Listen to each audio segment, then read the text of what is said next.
दोस्तों, सबसे पहले तो आप सभी का बहुत बहुत धन्यवाद और शुक्रिया अदा करना चाहते हैं, क्योंकि ये जो नए नोट्स हम लोगों ने टेलीग्राम पे डाले हैं ना, उसका रिएक्शन बहुत ही ज़्यादा एक्स्ट्राऑर्डिनरी और तगड़ा रहा है। वो सारे टेलीग्राम पे आपको मिल जाएंगे। यहाँ पे देखिए, टेलीग्राम का ये लिंक है IS स्पेस फ्रीक, ये लिखिएगा IS फ्रीक मेंटरशिप नाम से है टेलीग्राम। और यूट्यूब तो आप देख ही रहे हैं, जितने भी BPSC और UPSC के एग्जाम्स हैं उसके बारे में सबसे पहले सारा अपडेट, साथ ही साथ फ्री में क्लास, नोट्स, मेंटरशिप हमेशा से आता है और आता भी रहेगा। और ये जो स्ट्रेटजी वाला जो चोचला होता है ना, कोई भी एग्जाम आता है ना, मेरे पास इतने सारे मैसेज आने लगते हैं कि सर हम 90 दिन में कैसे क्लियर करें। फिर उसके बाद 1 महीना बाद हो जाएगा तो बोलेगा हम 60 दिन में कैसे क्लियर करें। फिर उसके बाद 1 महीना और बोलेगा 1 महीना में कैसे क्लियर करें। ऐसे जैसे जैसे मतलब एग्जाम नजदीक आते जाता है, जो छात्र नहीं पढ़ते हैं, जो सिर्फ इसी भरोसे बैठे रहते हैं कि हम लोग कुछ करवा देंगे या मेंटर कुछ करवा देगा, तो ऐसा तो संभव नहीं है बाबू। हम लोग आपको एक गाइडिंग लाइट की तरह क्या कर सकते हैं, टॉर्च दिखा सकते हैं, है ना। टॉर्च दिखा सकते हैं और रास्ता तो आपको खुद ही बनाना है और खुद आगे चलना होगा। मतलब मेल जोल, दोनों के मेल जोल से होता है। हमारी पूरी टीम दिन रात लगी रहती है, तभी जाके वैसे नोट्स बनते हैं जो नोट्स आप लोग देख रहे होंगे। अभी हम लोग मेंस के कंप्लीट साइंस का नोट्स डाल चुके हैं, इंग्लिश हिंदी दोनों में। साथ ही साथ हम लोग मेंस का हिस्ट्री का कंप्लीट नोट्स डाल चुके हैं, जिसको हम लोग बोलते हैं SRN। ये क्या है, सुपर फास्ट रिवीजन नोट्स। अब जाकर देखिए, आपको मजा आएगा। और बहुत सारे लोग ऑलरेडी बहुत सारी तारीफ कर रहे हैं। इतने सारे DM है कि मैं आपको दिखा भी नहीं सकता हूँ, इतने सारे मैसेज आए हुए हैं। ठीक है, तो ये सुन के अच्छा लगा। मतलब मेहनत जब साकार होते दिखती है तो वैसे बहुत अच्छा लगता है। और आपको जब आपका नाम या आपका रोल नंबर फाइनल लिस्ट में दिखता है तो वो और सुकून मिलता है। अभी रिसेंटली एक MD वाला रिजल्ट आया हुआ था, मिनरल डेवलपमेंट ऑफिसर। उसमें भी एक छात्र का मैसेज आया कि सर आपके उससे ही थे हम कनेक्टेड और हमारा फाइनल सिलेक्शन हो गया। तो बहुत अच्छा लगता है कि मतलब एक आम एस्पिरेंट से आप ऑफिसर जब बन जाते हो, तो वो सुन के बहुत अच्छा लगता है। मेहनत कहीं ना कहीं साकार होते हुए दिखती है। तो आप भी अपनी मेहनत को इसी तरह साकार करो, यही हम चाहते हैं। अब हम आते हैं मेन पॉइंट पे, जिसमें हम लोग बात करने वाले हैं ये स्ट्रैटेजी वाले वीडियो की। स्ट्रैटेजी वगैरह जो होता है ना, मुझे लगता है बहुत ओवररेटेड टर्म है। स्ट्रैटेजी के हिसाब से पहली बात तो आप जो एकदम बना लोगे वो 100% फॉलो होता नहीं है ना। और डेली प्लान अगर एकदम 1-1 घंटे का प्लान बना लिए, संभव है फॉलो होगा। मेरा जितना भी अभी तक अनुभव है, मतलब बहुत सारे, लगभग सोच लो कि लगभग 30,000 स्टूडेंट से इंटरेक्शन के बाद मैंने पता लगाया है, टोटल समझ लो कि 5% से भी कम रेशियो है। देखो, आपको प्लान एक ऐसा बनाना है ना, ओवरऑल एवरेज प्लान होना चाहिए। ठीक है, सिंपल सा तरीका है। कोई भी एग्जाम जब आता है और डेट फाइनल पता चल जाता है, अगर आपको डेट फाइनल पता चल गया, तब आप आज से उस दिन तक का डेट जोड़ो। यही ओवरऑल मोटा मोटी प्लान होना चाहिए। एकदम हर एग्जाम के लिए लागू होता है, गारंटीड है। अभी आप देखो, जैसे AEDO दे रहे हो, AEDO एग्जाम होने वाला है। कब होने वाला है? 14 अप्रैल से शुरू होने वाला है ना, 21 तक जाएगा। उसके बाद अगर आप BPSC मेंस लिख रहे हो, इस बार 71वीं मेंस लिख रहे हो, तो ये 25 अप्रैल को है। फिर ऐसे ही UPSC देखो, UPSC कब है? UPSC है 24 मई को 2026। तो ये लगभग 30 दिन इसमें अंतर है, ठीक है ना। अप्रैल और ये इसमें लगभग जो है आपका 10 दिन का गैप है। तो अभी से 3 महीने के बाद, मोटा मोटी 90 दिन के बाद आपका सारा एग्जाम सर पे आ जाएगा। अगर आप सारा एग्जाम भरे हो तो आपको सारा करना पड़ेगा। बहुत सारे लोग सिर्फ ये कर रहे हैं, उनके लिए भी बहुत अच्छी बात है। बहुत सारे लोग सिर्फ ये कर रहे हैं, मेंस है ये भी अच्छी बात है। बहुत सारे लोग ये भी कर रहे हैं, ये भी कर रहे हैं। सब कोई भी चीज़ में आज का डेट पहले देखो। जैसे आज का डेट है 14 जनवरी की रात है ये, है ना। 14 जनवरी आज दही चूड़ा था, और इसका अभी शाम का मान लो फॉर एग्जाम्पल 8 के आसपास, 8 बज रहा है। तो आज का दिन तो खत्म हो गया। आप जोड़ो 15 जनवरी। कोई भी एग्जाम की स्ट्रेटजी ऐसा ही बनाना है। एग्जाम डेट आपका है 25 अप्रैल। ठीक है, अगर आप दोनों कर रहे हो तो वो हम लोग कभी बाद में डिस्कस करेंगे। एक वीडियो ऑलरेडी इनफैक्ट बना दिया था दोनों को मैनेज कैसे करना है, AEDO और मेंस को। लेकिन आपको सिर्फ एक एग्जाम के लिए टारगेट करना है, जो कि है मेंस। ऐसे ही आप किसी भी एग्जाम के लिए निकाल सकते हो। सिंपल मैथ्स है और सिंपल क्या है, ट्रिक्स है। मतलब एक तरह से ट्राइड एंड टेस्टेड है। बहुत ज़्यादा स्ट्रैटेजी का हुआ बनाने वाला चीज़ है ही नहीं। 15 जनवरी से 25 अप्रैल तक कितना दिन होता है? जनवरी में लगभग 15 दिन हुआ, फरवरी में कितना दिन होगा? लगभग बोल रहे हैं 30 दिन हुआ। अब कोई बोलेगा 28 दिन है, 29 दिन, वो सब नहीं, 30 दिन हुआ। मार्च में लगभग 30 दिन हुआ, और अप्रैल में, यहाँ 25 अप्रैल है तो हम मान के चलते हैं अंतिम का 5 दिन हटा दो, है ना, तो 20 दिन यहाँ पे हुआ। इसमें से भी इनफैक्ट 5 दिन हटा दो, जनवरी में आपका 5 दिन कहीं ना कहीं जाएगा। हमारे पास टोटल कितना टाइम बच गया? 30, 60, 30, 90। तो मतलब ओवरऑल हमारे पास कितना दिन बच गया? 90 दिन। ये चीज़ याद रखिएगा। अब इसको हम लोग लेके चलेंगे, 90 दिन है हमारे पास, और लगभग हर जो है वो 1 महीना के आसपास एक रिवीजन इस रेट से चलता है। अब देखो, 90 का आधा कितना होता है? 45। ठीक है, 90 दिन है। मेंस का एग्जाम जो होता है BPSC मेंस का, टोटल कितना पेपर होता है? पहले निकालो कितना दिन बचा है और क्या पढ़ना है। अगर ये पता चल जाएगा ना कितना मार्क्स का मतलब एग्जाम हो रहा है, आपको एकदम मैथ्स बता देगा कैसे करना है। देख लो, मैं बता रहा हूँ आपको। ओवरऑल 90 दिन में कितना बार रिवीजन करना है? 3x रिवीजन करना है, 3 बार रिवीजन करना है।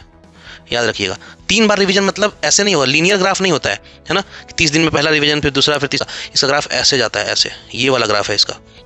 मतलब पहला बार पढ़ने में आपको ज़्यादा टाइम लगेगा, 45 से 50 दिन लग जाएगा पहला फर्स्ट रीडिंग में। ऐसे रिवाइज करना है हमको। 90 दिन मिला है मेरे पास, पहला पूरा स्टडी होगा 45 दिन, फिर 25 दिन, फिर 20 दिन।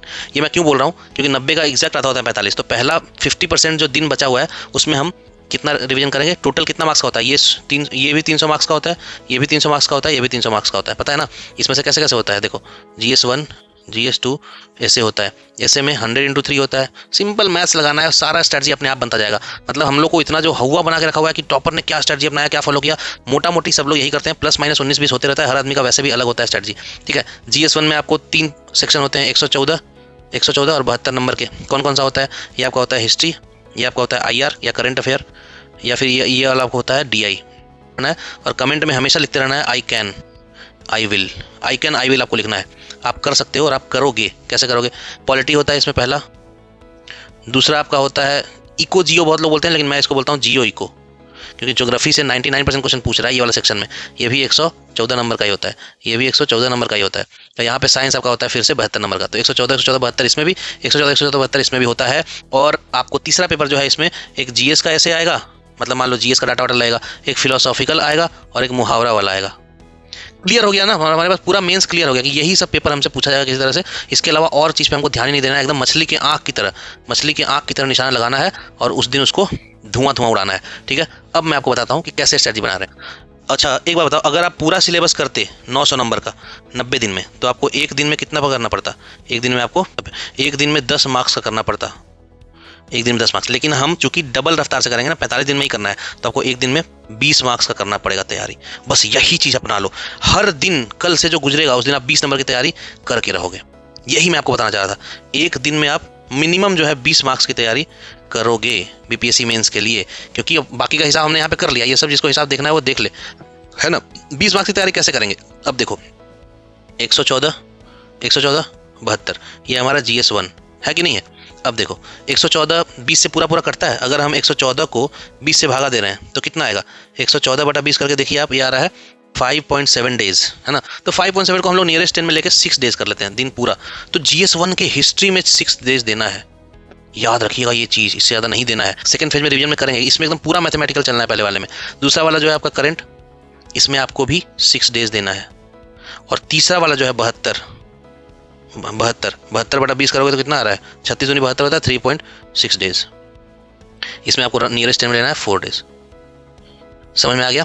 तो ये जो पूरा 300 नंबर का पेपर है वो कितना? 6, 6, 12, 4, 16, मतलब 16 दिन में हो रहा है, 16 दिन में। और वैसे ही ये वाला जो पेपर है इसमें 20 से भागा दो ऐसे वाले में। ऐसे वाला कितना पेपर होता है? 300/20 कितना हो गया? 15।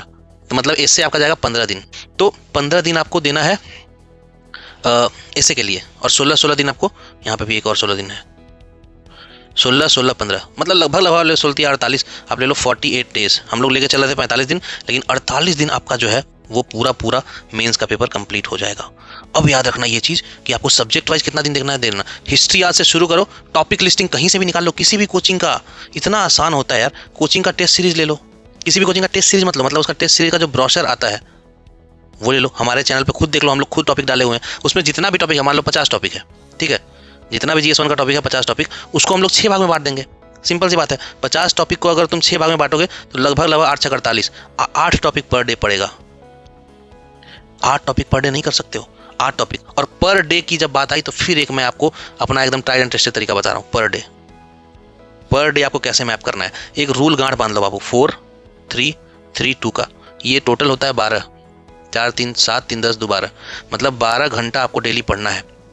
यार अपने करियर, अपने लाइफ के लिए 24 में 12 घंटा नहीं दे सकते हो, बाकी 12 घंटा जो करना है करो ना। और पूरे दिन को मैं भी जैसे करता हूँ कि 24 को 6 के 24 इसके रूप में जोड़ता हूँ।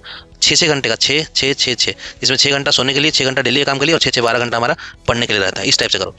ये है मॉर्निंग का पहला घंटा। चाहे आप जब भी उठ रहे हो, 5 बजे उठ रहे हो, है ना, आप 7 बजे उठ रहे हो, पहले 4 घंटे जो है, मतलब ऑफकोर्स 10-15 मिनट आगे पीछे आप ले सकते हो, गैप ले सकते हो, ब्रेक ले सकते हो। 4 घंटा जो है उसमें कुछ क्रिएटिव काम करना है, न्यू चीज़ें करनी है, क्योंकि इसमें दिमाग सबसे ज़्यादा एक्टिव रहता है। दिमाग पे बहुत ज़्यादा दिन भर का प्रेशर, टेंशन कुछ नहीं रहता है। क्रिएटिव चीज़ें करनी है, नई चीज़ें करनी है ना। कुछ नया नोट्स बनाना है, नया कुछ लर्न करना है, बाकी जो ये टाइम है, ये वाला मैं आपको बोलता हूँ कि ये फ्री टाइम है आपके लिए। आप अपने हिसाब से यूज़ करो। चाहे तो आप ये क्रिएटिव वाला कर सको तो वो करो, या फिर कोई लैगिंग टॉपिक है वो करो, बैकलॉग है वो करो। तीसरे में आपको क्या करना है? प्रैक्टिस करना है। तीसरे स्लॉट में 4, 3, 3, 2, और अंतिम जो 2 घंटा है दिन का, पूरा थके हारे रहोगे, प्रैक्टिस किए हो, इतना नया चीज़ पढ़े हो, नोट्स बनाए हो, हाथ पे थका हुआ है, तो लास्ट में आप देखते देखते सोने वाला टाइम है। ये रिवीजन करो। एक्टिव रिवीजन कर सकते हो या पैसिव रिवीजन भी कर सकते हो। रिवीजन करने के लिए कुछ नहीं करना, जो आप यहाँ पे नोट्स बनाए हो या फिर यहाँ पे जो पढ़ रहे हो उसको सिर्फ आप बोलते रहो, है ना, स्पीक बोलते रहो, या किसी को फ़ोन पे समझाते रहो। कोई भी बाबू मैया है तो उनको फ़ोन पे समझा दो, है ना, किसी को भी एक्सप्लेन कर दो, रिवाइज करते रहो। तो अंतिम का 2 घंटा रिवीजन, इसको 2 से 3 भी कर सकते हो, जितना आपको करना है वो बढ़ा सकते हो। ठीक है, ये हम लोग स्टैंडर्ड दे रहे हैं, इसमें प्लस माइनस आप अपने हिसाब से कर सकते हो, फ्लेक्सिबल होना चाहिए। लेकिन पहला दिन का जो 4 घंटा है, पहला स्लॉट वो क्रिएटिव या नए काम या सीखने के लिए। दूसरा जो आप फ्री हो, चाहे तो आप क्रिएटिव काम ही कर सकते हो या फिर आप प्रैक्टिस कर सकते हो। आप फ्री हो 3 घंटा, लेकिन आपको पढ़ना ही पढ़ना है, पढ़ना ही पढ़ना है। फ्री हो मतलब सोने के लिए फ्री नहीं हो। तीसरा घंटा आपको लास्ट में प्रैक्टिस करना है, क्योंकि लास्ट में हल्का हल्का हम लोग थकने लगते हैं, हल्का हल्का थकने लगते हैं। तो उस समय कुछ ऐसा, जैसे मान लो मैथ बनाने लगे या फिर हम लोग कुछ टेस्ट सीरीज लगाने लगे, तो उस समय वैसे भी नींद नहीं आएगी, क्योंकि टेस्ट सीरीज में उलझ के रह जाओगे। और अंतिम का जो 2 घंटा है उसमें आपको रिवीजन करना है। रिवीजन के लिए कुछ नहीं करना है, एक बार बस देख लेना है, घूमते एकदम सरसरी निगाह से देख लेना है। तो पर डे का यही शेड्यूल है।